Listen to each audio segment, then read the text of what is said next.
Grandes barcos.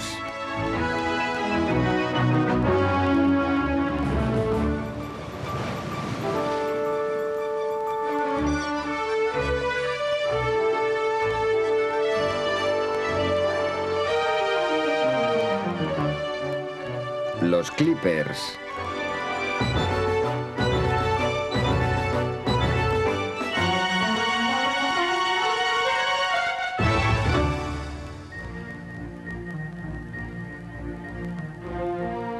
Veloces, bellos, majestuosos. Puede que no haya imagen más hermosa en el océano que un velero Clipper navegando a toda vela.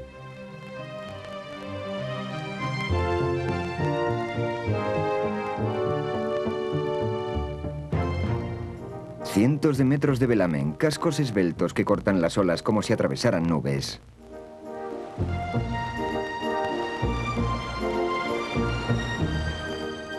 Con nombres como Atrapalunas, Rascacielos y Surcador de Nubes, estos elegantes galgos del océano fueron la más perfecta embarcación de su época y batieron récords que todavía hoy siguen siendo inalcanzables para cualquier navío a vela. Un Clipper clásico tenía de 150 a 85 metros de eslora, aparejados con 3 mástiles que se elevaban a más de 60 metros de altura para dar espacio a sus docenas de velas y con una anchura de unos 15 metros podían surcar las olas a velocidades cercanas a 18 nudos. Los Estados Unidos lideraron el camino en el diseño y construcción de estos magníficos veleros. El Challenge, el Hurricane, el Sovereign of the Seas, el Dreadnought. Todos ellos fueron grandes navíos americanos cuyos nombres evocaban la energía y el optimismo de un joven país que comenzaba a sentir su poder. Todos ellos fueron creados por ingenieros visionarios que se atrevieron a desafiar a la tradición para alcanzar un único objetivo: velocidad. Las gestas de los indómitos Clippers, que competían entre sí y contra los elementos, cautivaron la imaginación de América y del resto del mundo. Y aún hoy siguen siendo algunas de las crónicas más emocionantes de la historia náutica.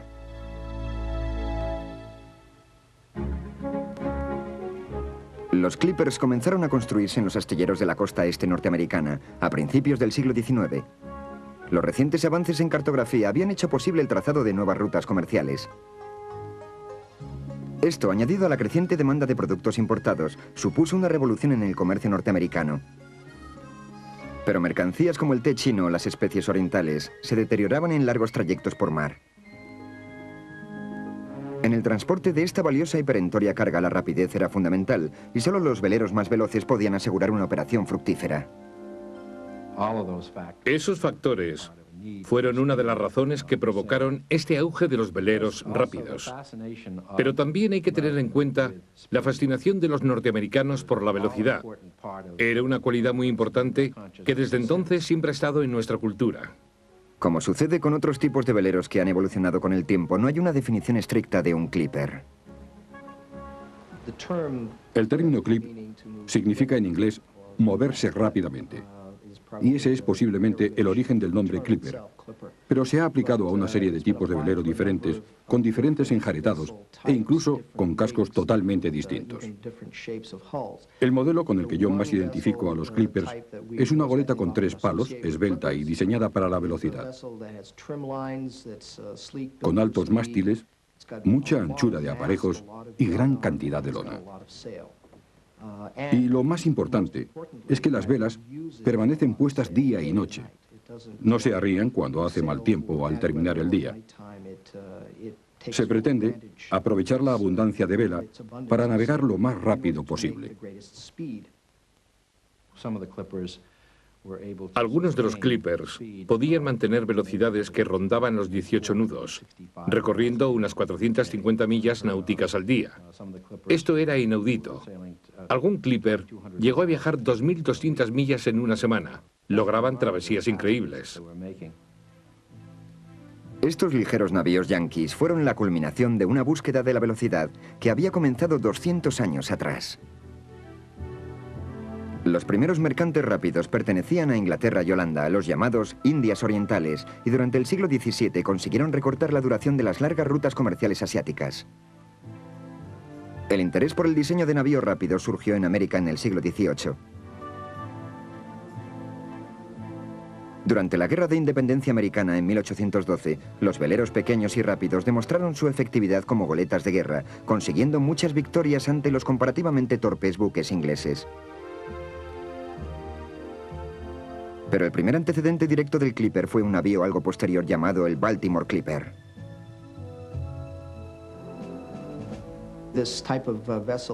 Este tipo de velero alcanzó gran popularidad como barco costero, principalmente en la zona de Baltimore, ya que era muy rápido y tenía gran maniobrabilidad. Así, a estos barcos se les dio el nombre de Clippers de Baltimore. Estos veleros eran esbeltas goletas, con alta enarboladura y mucha vela. Tienen mástiles muy altos y no reservan tanto espacio para las bodegas de carga. Probablemente, el Baltimore Clipper fue el predecesor de lo que más tarde sería el famoso Clipper americano. El comercio exterior americano estaba en pleno apogeo y estas ágiles embarcaciones siguieron evolucionando, haciendo sus cascos más largos en comparación con el estrecho puente. En la década de 1820, la incesante demanda comercial propició la aparición de cargueros rápidos para el comercio entre Europa y América. El factor velocidad comienza a ser fundamental y los ingenieros empiezan a investigar diferentes medios para conseguir su objetivo. Y bueno, en fin, el Baltimore Clipper parecía cumplir todos esos requisitos, así que lo que hicieron es aplicar las proporciones y la estructura del Baltimore Clipper en la construcción de buques mercantes, y lo que consiguieron fue un velero del tamaño de un gran carguero, pero con la línea de un Baltimore Clipper. Así, por el año 1830, comienzan a surgir barcos como el Anne McKim. El Anne McKim, construido en 1833 por el naviero de Baltimore Isaac McKim, bautizado en honor a su esposa, suele calificarse como el primer auténtico clipper. McKim especificó a los constructores que redujeran la anchura del abultado casco característico de los mercantes hasta conseguir más bien una sección en V, más afilada en la zona de popa. Para dar espacio a su gran enjaretado y afianzar los mástiles fue necesario aumentar la longitud a 47 metros. El Anne McKim fue el estandarte de una nueva era en la marina mercante. En una época donde la duración normal de una travesía entre China y América era de 6 meses, este buque consiguió recortar un mes entero del trayecto. Aunque el Anne McKim solo podía transportar la mitad de mercancía que otros cargueros semejantes, era tan rápido que compensaba con creces este inconveniente, gracias a las ganancias que conseguían los comerciantes con las mercancías más valiosas.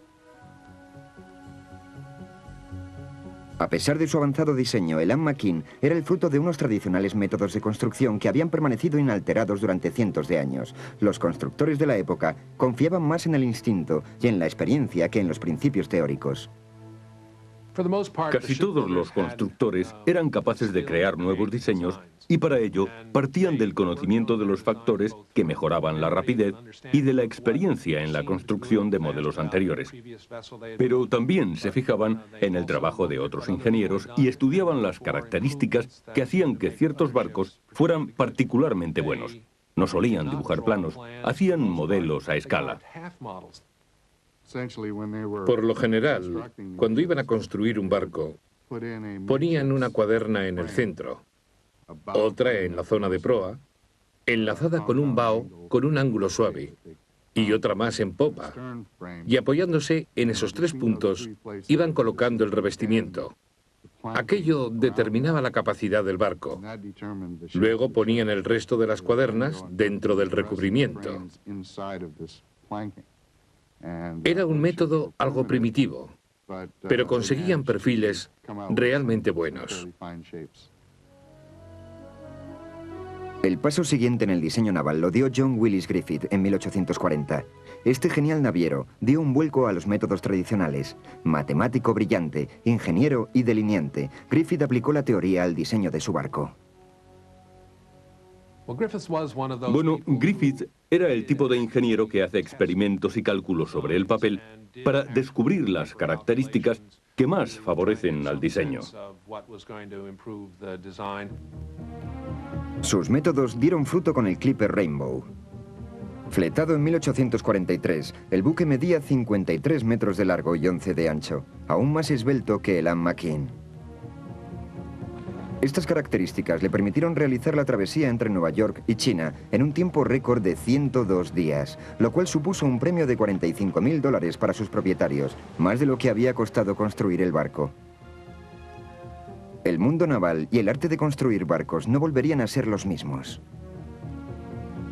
Tras el éxito del Rainbow, la fuerte competición por ser el más rápido provocó un explosivo aumento de la construcción de clippers, así que alrededor de 1845, los veleros americanos vivían su época dorada. Cada vez más largos y estrechos, estos navíos terminaron por recibir el nombre de clippers extremos. El clipper extremo tiene una proa muy afilada para cortar el agua. Son largos, muy estrechos, de líneas suaves y alargadas, diseñados para minimizar la resistencia del agua. Son altos y de arboladura muy ancha para dar cabida a la mayor cantidad de tela posible y aprovechar al máximo la fuerza del viento. En ocasiones, esto fue en detrimento de la maniobrabilidad o de la capacidad de carga. Hubo que sacrificar muchas cosas, incluso el confort para conseguir la mayor velocidad posible. Su estructura es fuerte, construida con los mejores materiales a fin de soportar los tremendos esfuerzos provocados por la fuerza del mar y el viento. Estos barcos fueron diseñados por un grupo de maestros navieros que seguían los pasos de Isaac McKean y John Griffith. Al frente de todos ellos estaba el constructor Donald Mackay. Siempre veloces, independientemente de las condiciones atmosféricas, los clippers de Mackay fueron los más laureados de su tiempo. Los marineros contaban historias de barcos con velas rasgadas, retorciéndose en medio de la tormenta cuando de repente un clipper de Donald Mackay pasaba como un relámpago a toda vela. A veces, decían, si la tormenta era a la hora del cóctel, había pasajeros bailando en cubierta. Bueno, Mackay o Mackay, según se quiera pronunciarlo, era un auténtico genio. Venía de Nueva Escocia. Primero vivió en Nueva York, donde trabajó de aprendiz, y terminó haciéndose un maestro en su oficio. En 1840 Mackay abandonó Nueva York y se trasladó a Boston, donde fundó sus propios astilleros.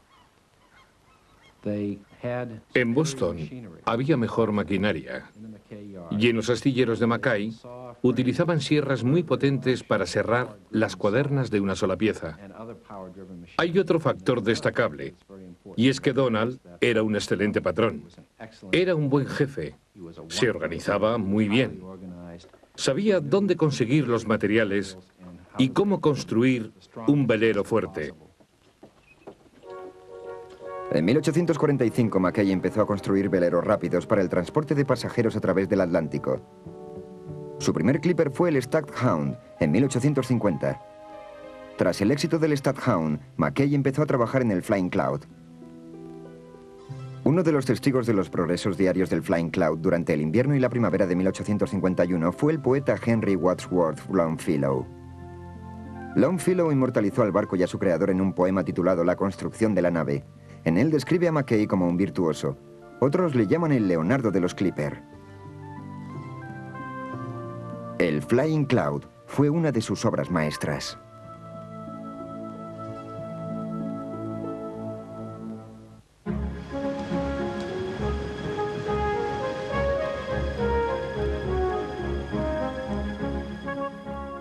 El viaje inaugural del Flying Cloud estaba destinado a ser el evento del año, una carrera hasta San Francisco contra la recién construida y sencillamente espectacular Challenge, concebida por el renombrado constructor William Webb.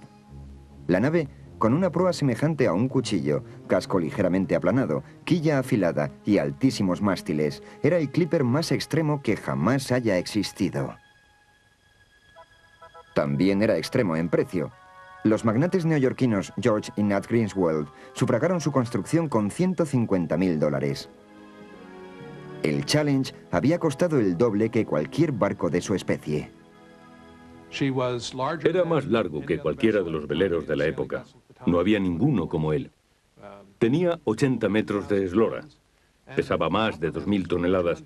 Sus mástiles se elevaban a 63 metros de altura. Con toda la lona desplegada, incluidos los aparejos adicionales que llevaba en los flancos, tenía una anchura de velamen de más de 50 metros. Así que era una nave extrema en todos sus aspectos. Estas enormes dimensiones, sus enormes aparejos, etc., dispararon su coste. Por entonces, San Francisco era el destino natural de una carrera entre clippers.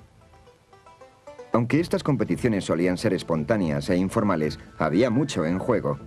La reputación de ser el más rápido aseguraba a los ganadores mejores dividendos por sus mercancías y por sus pasajeros. Y San Francisco se estaba convirtiendo en un imán para ambas cosas. Cuando accidentalmente se descubrió oro en Sutter's Mill, California, en 1849, San Francisco se convirtió en el destino de los buscadores de oro, el lugar adecuado para hacer fortuna, ya sea con el oro o con el transporte a dicha zona de mercancías y pasajeros a precios elevados. Mientras que pocos años antes llegaba solo un barco al mes para recoger agua dulce o madera, el puerto de San Francisco recibía ahora hasta 60 navíos en 48 horas.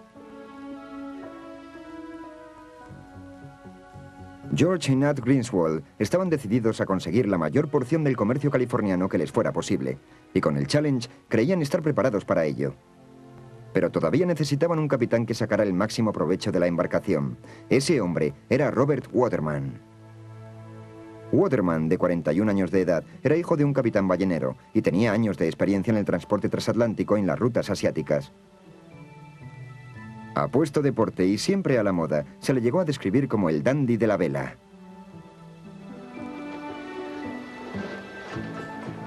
Al igual que los Greenswalds, los comerciantes neoyorquinos Joseph Grinnell y Robert Minturn también habían puesto los ojos en California. Por entonces, Donald Mackay estaba dándole los últimos toques al Flying Cloud. Cuando Grinnell y Minturn preguntaron el precio, Mackay dijo que costaba $90.000 y lo compraron de inmediato. Comandado por el capitán Josiah Creasy, el Flying Cloud abandonó Boston y llegó al puerto de Nueva York a finales de abril de 1851. Un mes más tarde, el Challenge fue botado en el Río del Este. Los dos mejores clippers de su época se embarcaban en una aventura para descubrir quién era el más rápido. Uno de los principales factores en una regata con dos embarcaciones tan igualadas son los patrones. Y este es un caso muy interesante, en el que vemos enfrentados dos métodos de mando muy distintos entre sí. Primero, tenemos al bueno de Josiah Creasy, un capitán conocido por su habilidad para dirigir a sus hombres. La tripulación le respetaba y obedecía. Existía un verdadero sentimiento de camaradería, pues el capitán compartía el esfuerzo de la travesía con ellos.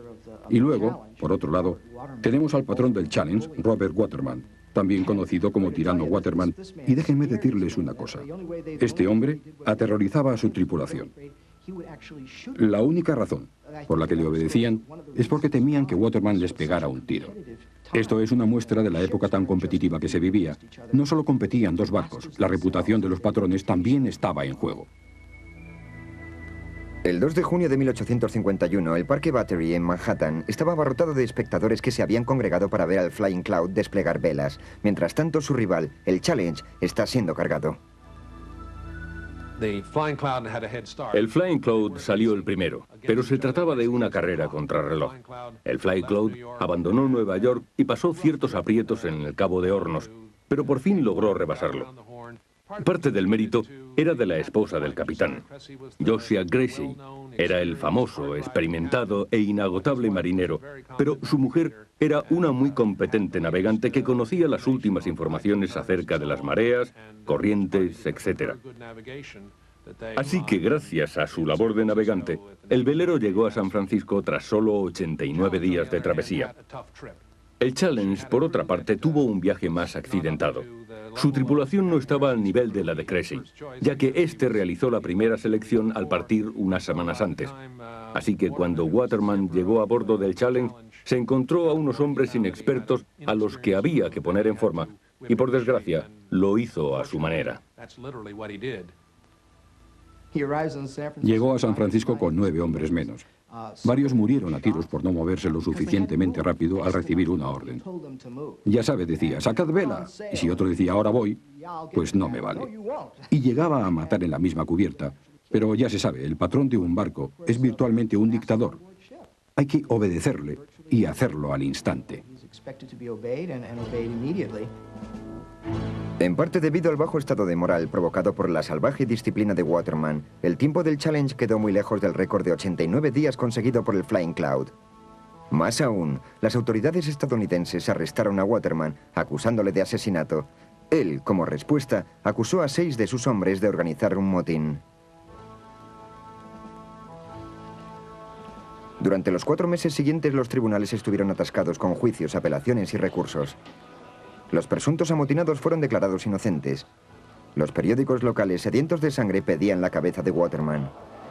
Pero al final, solo tuvo que pagar una fianza de $400 por malos tratos. Se descubrió que todo lo que había hecho estaba comprendido dentro de los derechos de un capitán. Incluso hombres como Cressey infringían castigos a sus hombres, ya que había peleas entre los miembros de la tripulación y había que mantener la disciplina a bordo. Pero en mi opinión, lo que los subordinados de Waterman querían denunciar es que, dejando aparte la disciplina, disparar a los tripulantes a sangre fría era una aberración. Por entonces, muchos capitanes despreciaban la vida humana en aras de la velocidad. Lo único que les importaba era llegar lo antes posible a su destino. Waterman abandonó el mar después de aquello y nunca regresó. Se fue a vivir a California y se hizo ranchero. Como dato anecdótico, cuando murió y trajeron su cadáver a Connecticut para enterrarlo, lo trajeron en tren. La carrera entre el Challenge y el Flying Cloud fue uno de los acontecimientos más sonados de la época. A partir de entonces, los veleros Clipper pasarían a formar parte de la vida pública. El océano era el pastel de América por aquel entonces. La nación se sentía impulsada hacia el mar y anhelaban el honor de ser los soberanos del mar. Tras la guerra de secesión, llegaron los buques a vapor británicos y eclipsaron a los nuestros. Pero durante un brillante periodo, fuimos los líderes del océano. El pueblo americano había cautivado la imaginación del mundo entero. Y en todos los cafés, alguien decía: a ver, apuesto a que el velero Challenge va a ganar al Flying Cloud, y fijaban una apuesta. Estos grandes veleros y sus carreras fueron populares en casi todo el mundo. La gente seguía las carreras de los capitanes como si se tratara de resultados de béisbol o de fútbol americano. Había competiciones y había récords. La gente estaba entusiasmada.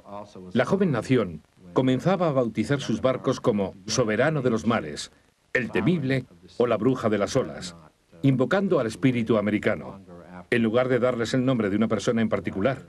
Y eso refleja la ilusión que se sentía. En aquellas carreras alrededor del Cabo de Hornos, el Flying Cloud de Donald Mackay era el velero a batir. En una ocasión navegó 427 millas en un solo día, a una velocidad media de 18 nudos. Pero pronto, el Lightning, también de Mackay, batió esa marca recorriendo 436 millas en un día. En 1854, otro clipper de Mackay, el campeón del mar, en su época el mayor barco a vela del mundo, hizo un trayecto de 465 millas en 24 horas en una travesía a Australia. Esta marca aún no ha sido igualada por ningún otro navío de vela.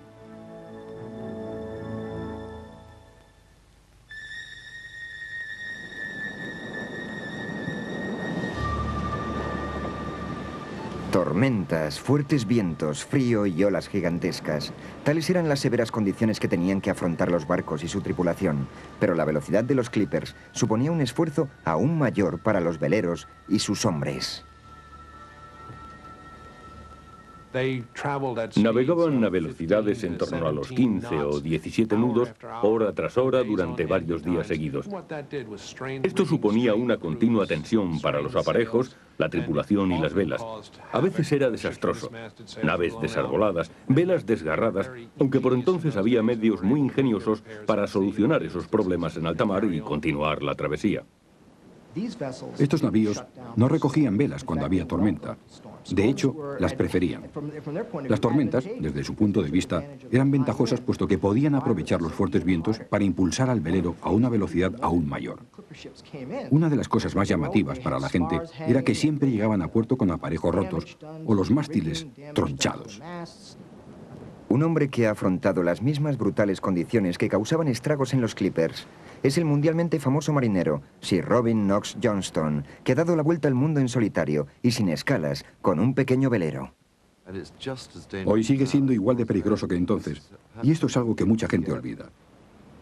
Las olas son igual de grandes y de húmedas. Nuestra ropa es algo mejor, pero aún así el agua se empeña en seguir metiéndose por el cogote. Hace frío. El tiempo es horrible. Yo mismo he estado en el Atlántico Sur, intentando arriar una vela mayor. Hacía un frío de muerte y no sirve de nada llevar guantes. Uno no siente las manos y no tenía más remedio que golpearlas contra las jarcias para recuperar algo de tacto. Más tarde, leyendo acerca de estos clippers, en las crónicas de sus travesías por el Cabo de Hornos, me he encontrado con que ellos también tuvieron que hacer lo mismo, golpearse las manos hasta hacerlas sangrar para recuperar la sensación de sus manos y así agarrarse bien y no caerse. El capitán retirado Adrian Small comenzó como grumete en un gran velero en 1920 y sabe lo que debió ser bordear el Cabo de Hornos en un clipper. Era un barco húmedo y no había calefacción. El fuego de la cocina estuvo semanas apagado. Y todo ese tiempo lo pasamos bastante mal. Nos salían sabañones por el roce del impermeable en las manos y en el cuello. Vivíamos con el impermeable puesto. A veces te daban ganas de tirarlo al mar. Siempre tenías los pies mojados. No había manera de evitarlo. Había mucha faena en las velas y siempre estábamos trepando por los aparejos. Pero hasta eso nos convenía. Se estaba mucho más seco allí arriba que en cubierta. Eso es lo que yo recuerdo del Cabo de Hornos.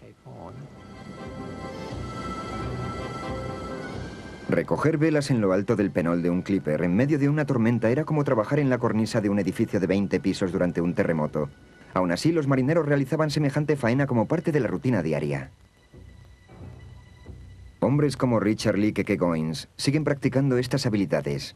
Goins ayuda a mantener el último clipper que queda en el mundo, el Cutty Sark, hoy en día expuesto permanentemente en el Museo Marítimo Nacional de Greenwich, Inglaterra.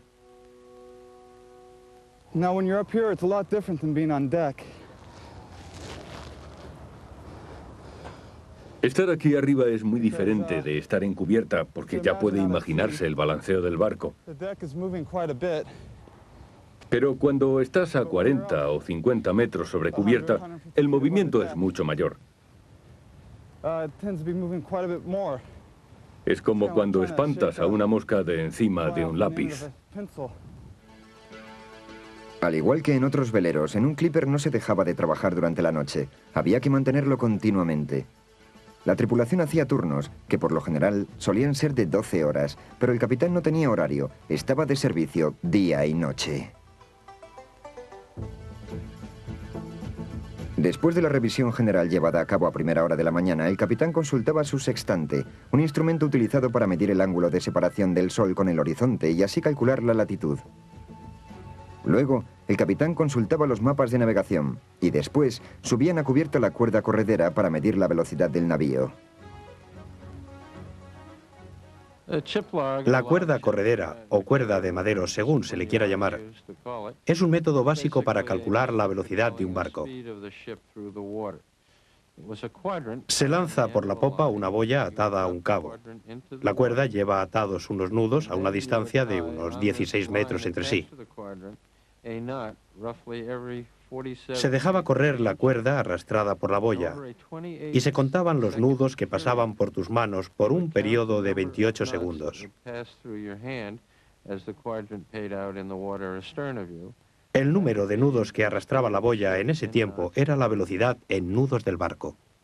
Al final de cada turno, los marineros iban a descansar a sus camarotes, que estaban o bien en la zona de proa o en pequeñas cabinas encima de la bodega.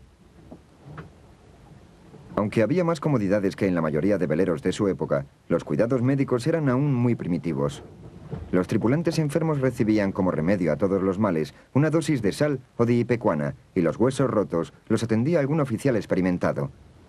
Si alguien padecía apendicitis, moría. Había pocos marineros que llegaran a la edad de 50 años.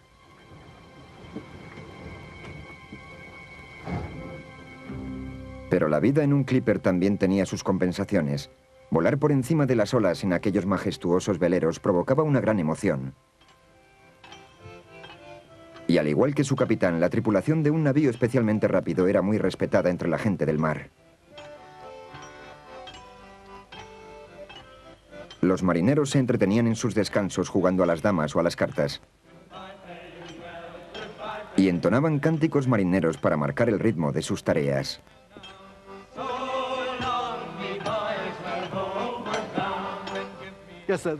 Sí, bueno, era importante que tiraran todos al mismo tiempo, que lo hicieran a la vez. Había varios cánticos con diferentes ritmos, según la faena para la que se emplearan. Había cánticos de cabrestante y cánticos de braceo. En sus momentos álgidos, la tripulación del Clipper se compenetraba de tal manera que formaba un solo ser con el barco, convirtiendo veleros como el Flying Cloud o el Challenge en los navíos más rápidos de su tiempo. Durante años, estos Clippers yanquis fueron los amos del océano. Pero al otro lado del Atlántico, en Gran Bretaña, la tradición navegante de este país iba a volver a demostrar su valía. El resultado fue una de las más emocionantes carreras que se han llevado a cabo entre Clippers. Y todo ello por culpa de las hojas de un arbusto llamado té.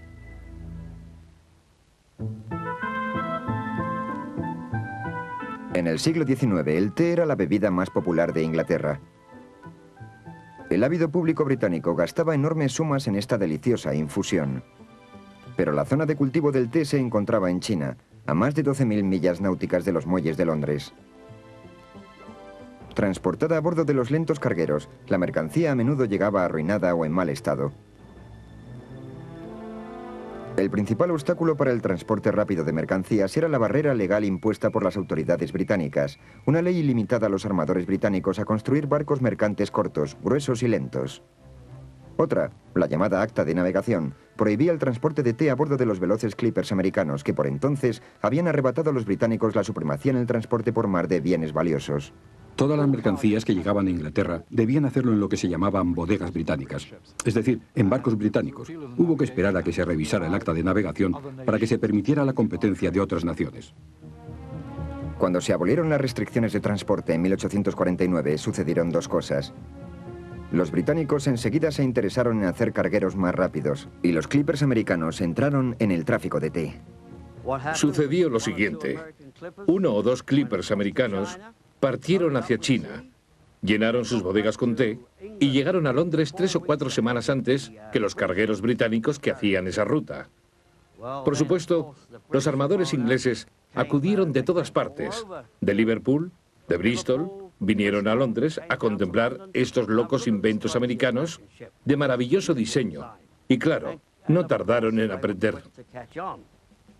Uno de los más destacados entre esos Clippers era el Oriental.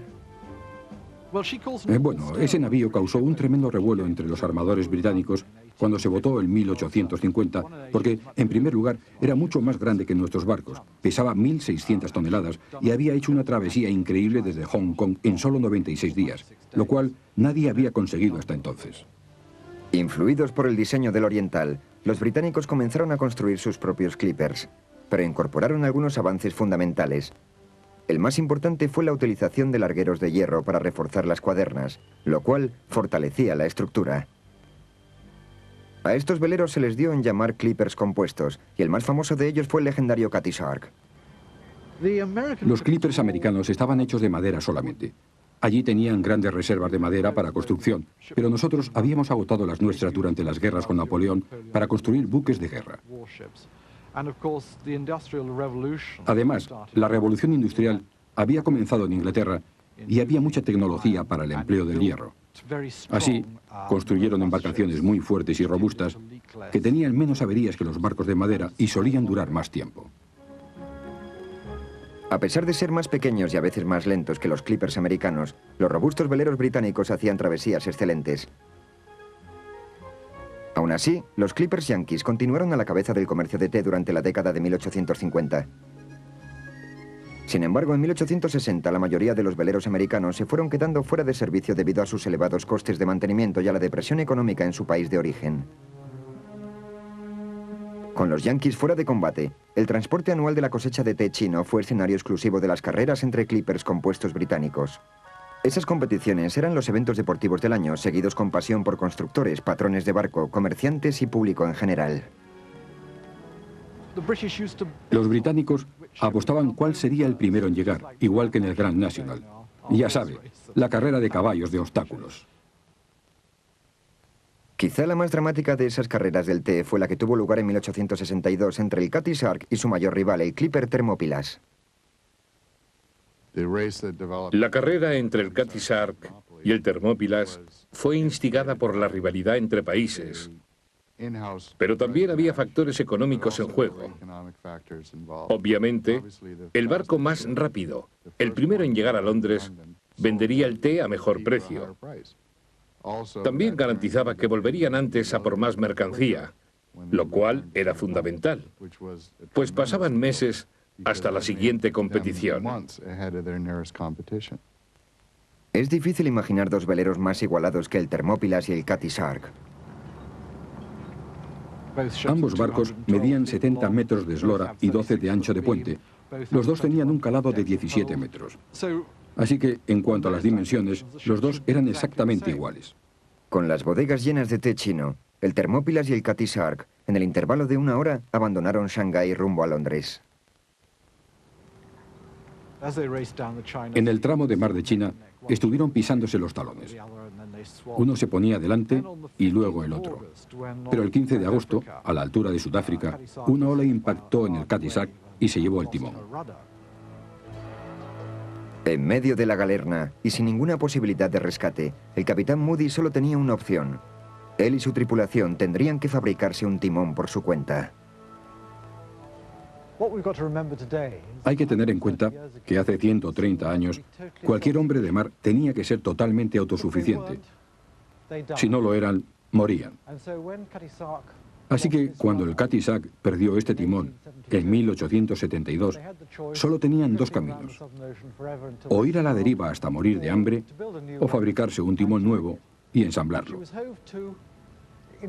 La tormenta les azotó durante 7 días, y al final, a partir de unos largueros de reserva, fabricaron el timón. Luego lo colocaron en popa y fijaron su posición con cadenas y ganchos. Milagrosamente la precaria sujeción aguantó y el Cutty Sark completó el resto del trayecto sano y salvo. El Thermopylae ya había llegado a puerto ganando la carrera de largo, pero toda Inglaterra quedó asombrada por la riqueza de recursos de Moody y su tripulación. El Thermopylae llegó una semana antes que el Cutty Sark.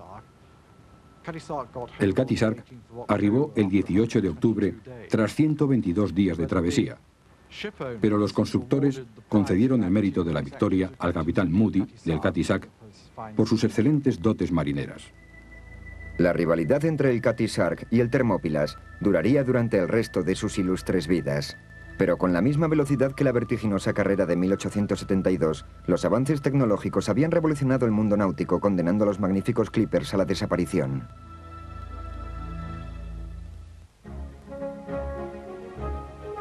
Irónicamente, algunas de las características de diseño que hicieron famosos a los clippers contribuyeron a su caída en desgracia. La enorme cantidad de aparejos y velas que les impulsaba a través de las olas con presteza también provocaba unos elevados costes de mantenimiento.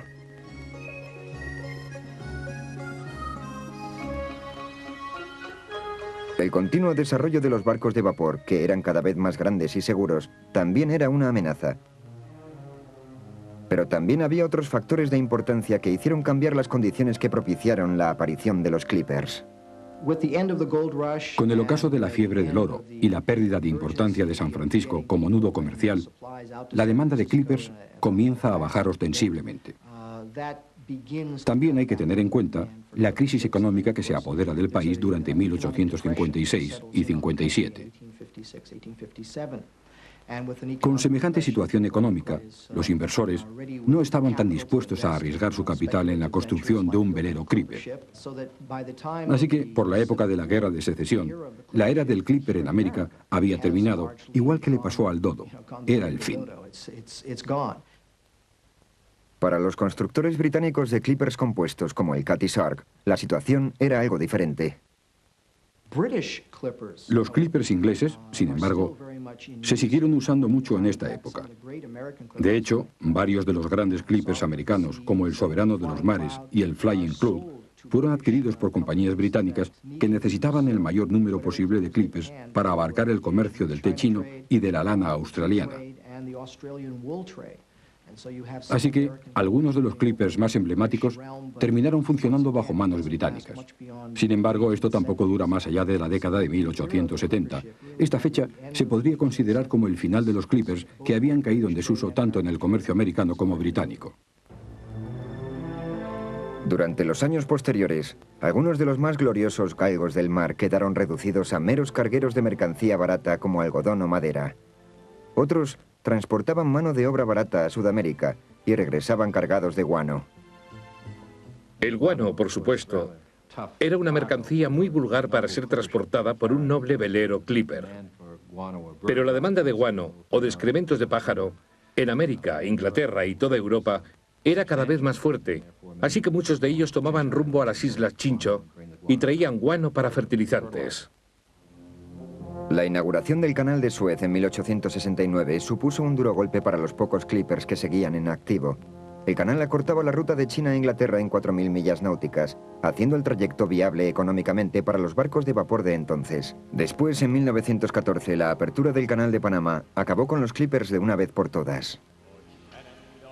A partir de entonces, los obsoletos pero aún hermosos clippers fueron vendidos a bajo precio a comerciantes extranjeros que reducían costes a base de ignorar reparaciones y matar de hambre a sus tripulaciones. Como colmo de la deshonra, algunos acabaron como reserva de madera para los barcos de vapor. La mayoría fueron a parar a dique seco y otros se dejaron pudrir en alguna playa retirada.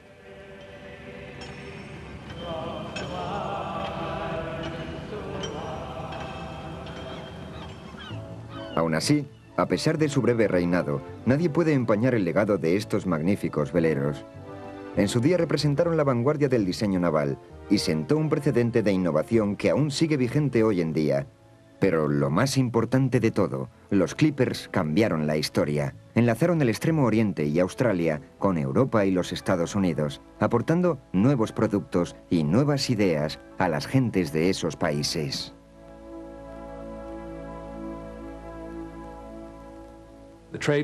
El comercio con Oriente fue muy importante y tuvo un efecto muy amplio sobre la cultura americana. Llegaron productos exóticos, especias, el té, utensilios nuevos, seda, etc. Todos esos productos ejercieron una gran influencia, cambiaron nuestra manera de ver el mundo e incluso nuestros propios hogares.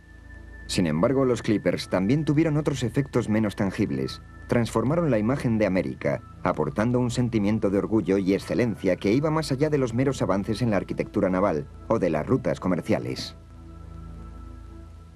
Al contrario que los cargueros comunes, los barcos balleneros y otros veleros industriales o los malolientes barcos de vapor con su humo negro, estos altos y esbeltos clippers capturaron la imaginación del pueblo americano más que ninguna otra obra que se haya producido en este país.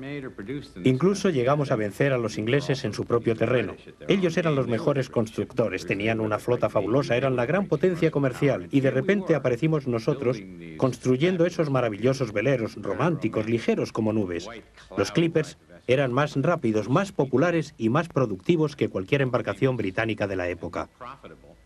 Aquello fue un fenómeno maravilloso que duró poco tiempo, pero nos hizo sentirnos orgullosos. Nos dio una nueva perspectiva de las posibilidades del espíritu emprendedor americano.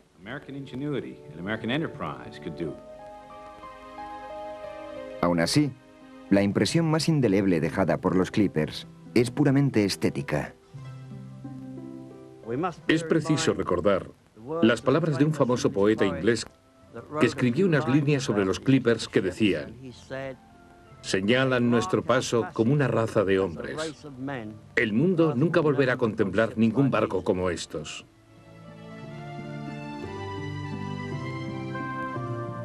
Navegando a toda vela, en el vértice del viento, un velero clipper fue y sigue siendo una estampa que cautiva el alma.